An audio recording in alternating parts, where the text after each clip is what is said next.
Observe করছি এবং আমরা ইনশাল্লাহ আমরা এটা মনে করছি যে অন্য যে কোনো বারের থেকে এবার কিন্তু আমাদের সার্বিক পরিস্থিতি অনেক ভালো এবং বিশেষ করে এবার ফেরি চলাচলটা করছে, ফেরির সাথে লঞ্চ চলাচল করছে এবং স্পিড বোটও যাত্রী চলাচল করছে। তো যেসব যাত্রী আপনার লঞ্চ এবং স্পিড বোট বা ফেরি শিমুলিয়া প্রান্ত থেকে আমাদের প্রান্ত আসছে, আমরা কিন্তু এখানে যে বিভিন্ন বিশেষ করে বরিশাল অঞ্চল এবং খুলনা অঞ্চলে যেসব যাত্রী কাটা মানে আপনি পার হয়ে এই পারে গাড়িতে উঠে তাদের গন্তব্যে যাবে, সেটা কিন্তু একটি নির্দিষ্ট সুশৃঙ্খলা এবং নিয়ন্ত্রণে রেখে কিন্তু সেগুলো আমরা পার করছি। তো এখন পর্যন্ত আমাদের কাছে কিন্তু কোনো মেজর কোনো কমপ্লেইন বা কোনো ধরনের কোনো সমস্যার খবর আমরা পাইনি এবং আমরা প্রত্যেকটা জায়গায় কিন্তু 3 পালায় কিন্তু আমাদের পুলিশ ফোর্স দায়িত্ব পালন করছে, সকাল থেকে দুপুর, দুপুর থেকে রাত, রাত থেকে আবার ভোরবেলা পর্যন্ত। এবং প্রত্যেকটা পয়েন্টে আমাদের পুলিশের ব্যবস্থাপনা আছে যাতে কোথাও কোনো ধরনের সমস্যা সৃষ্টি না হয়। এবং প্যারালালি আরেকটা জিনিস আমরা এনশিওর করার চেষ্টা করছি, সেটা হচ্ছে যে আপনারা জেনে থাকবেন যে এই ঈদকে সামনে রেখে কিন্তু কিছু ছিনতাই বা ধরেন আপনার যে অজ্ঞান পার্টির মলম পার্টির দৌরাত্ম বেড়ে থাকে, কিন্তু এখন পর্যন্ত কিন্তু আমরা এটা নিয়ন্ত্রণে রাখতে পেরেছি এবং কোনো ধরনের যাত্রী হয়রানি বা যাত্রীদের এই ধরনের কোনো অভিযোগ বা আমরা কোনো কিছু পাইনি। সেই দিক থেকে বিবেচনায় আনলে আমি মনে করি ওভারঅল সিচুয়েশন ইনশাল্লাহ এখন পর্যন্ত ভালো আছে। স্যার, রাতে কি বিশেষ কোনো ব্যবস্থাপনা নেওয়া হচ্ছে? কারণ যাত্রীদের সংখ্যা তো আমরা গত রাতে দেখছি অনেক বেড়েছে এবং আজকেও সেই ধরনের একটি ধারণা করছে বিআইডব্লিউটিসি। তো এই ক্ষেত্রে কি মানে রাতের জন্য কি ব্যবস্থাপনা নেওয়া হচ্ছে? আমাদের কিন্তু 24 আওয়ার্স পুলিশের ডিপ্লয়মেন্টটা আছে। যেমন ধরেন ভোর 6টা থেকে রাত দুপুর 2টা পর্যন্ত, দুপুর 2টা থেকে সন্ধ্যা 6টা পর্যন্ত, আবার 6টা থেকে 2টা, 2টা থেকে 6টা, মানে রোটেশনটা হচ্ছে 24 আওয়ার্স রোটেশন এবং এটা 8 ঘন্টা করে রোটেশন আমরা কিন্তু করে দিয়েছি। সুতরাং আমাদের যে রাত গভীর হলে বা 12টার পরে যে পুলিশ ফোর্স থাকবে না এরকম কিন্তু কোনো সিস্টেম নেই এবং 24 hours on the clock, round the clock আমরা কিন্তু দায়িত্ব পালন করে যাচ্ছি এবং আমি মনে করি যে ইনশাল্লাহ রাত হোক আর দিন হোক কোনো সমস্যা হওয়ার কথা না বা এখন পর্যন্ত হয়নি।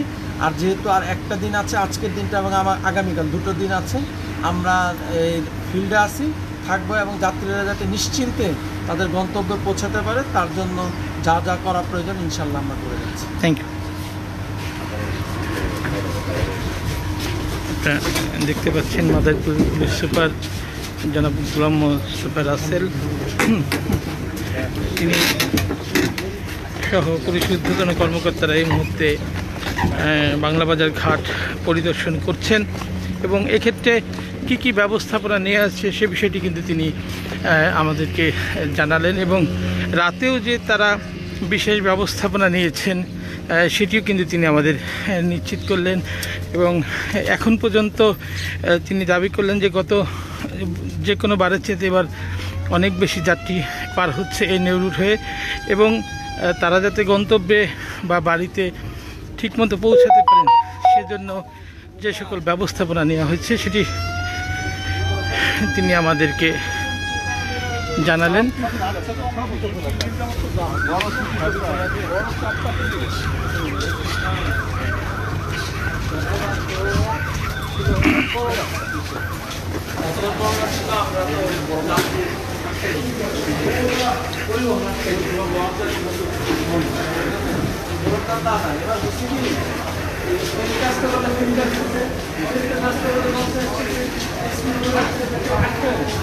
আবার এখানে আমাদের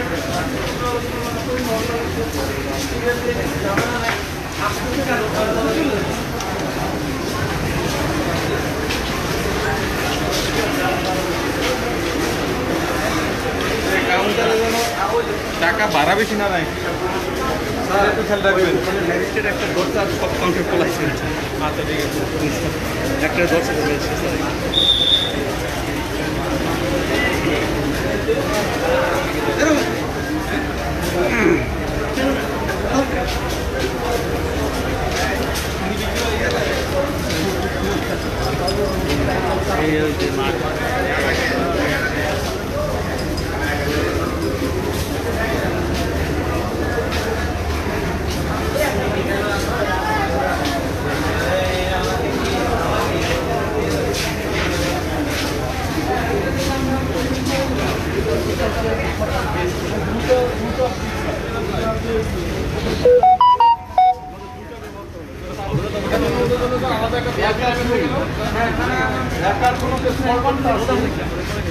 এটা সবথেকে বেশি আজকে 50%